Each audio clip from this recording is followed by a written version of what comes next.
Welcome to the Apex line chart tutorial. So here's the initial status with one API call per selection off the menu. We're going and grabbing power information, how much power usage per unit, and just put some fake names and emails in here. But the data's, other than that, the data's real. So as you can see, it does fire off for a request every time you select something from the menu. And that request is, hey, what's up with this one unit each time? And so the original code has a function called selectPad.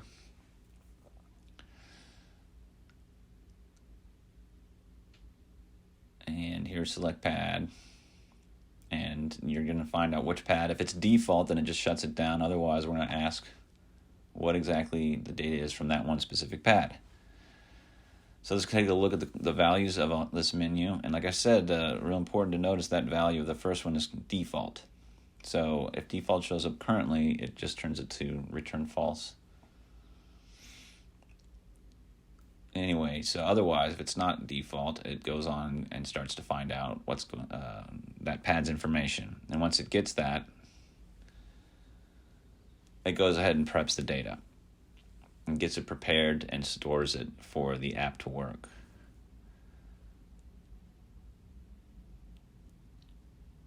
Now, as you can see here, we're looking for things and making sure that it'll build the total function correctly. So I'm prepping it. It's to fire off that function. And this function basically is looking to see how much kilowatts were used, and then it also finds out how much that would cost. So on the other side, on the server side, this is something that's asking which pad, and it just goes to the power table and grabs that pad's information. Where pad equals is a really basic get. So single API solution is, now I was requested to get they want to know the total for every month for all the pads. That's what they asked me.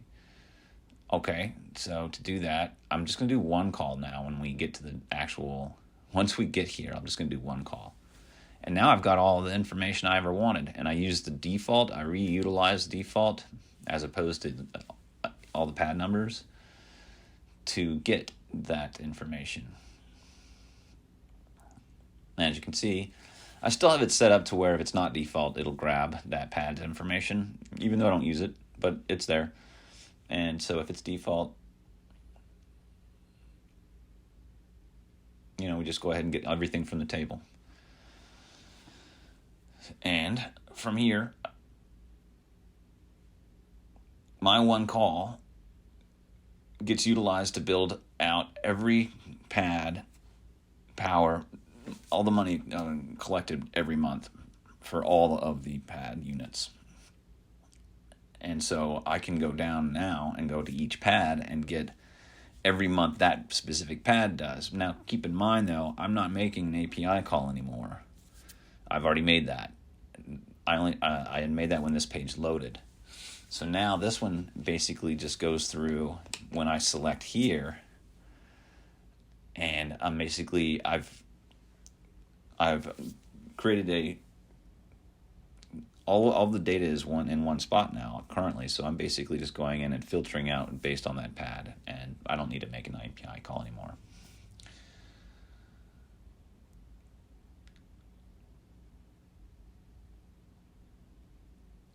So go ahead and let's take a look at what changed. So build total, still pretty much the same. It's still doing the same stuff. However, when I am loading the default, when I get all the data, this is where everything gets stored for the rest of the session while you're on this page. And then it will build out that total, just like we used to. It's just significantly more data this time. Now, that's why I renamed that one Load Pads.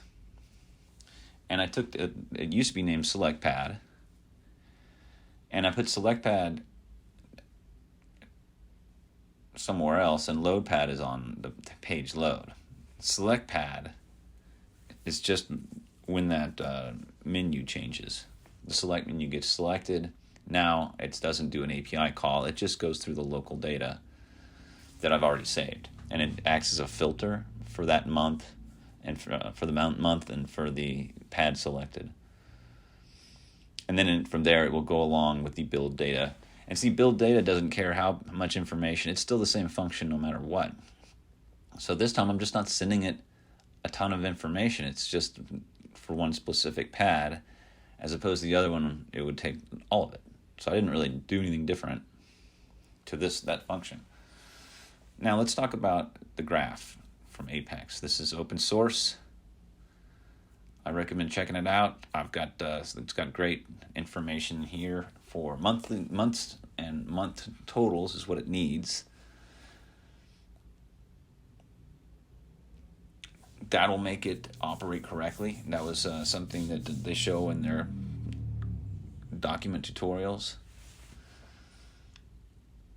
And as you can see, I'm going to go ahead and set the months to null initially until I get my data.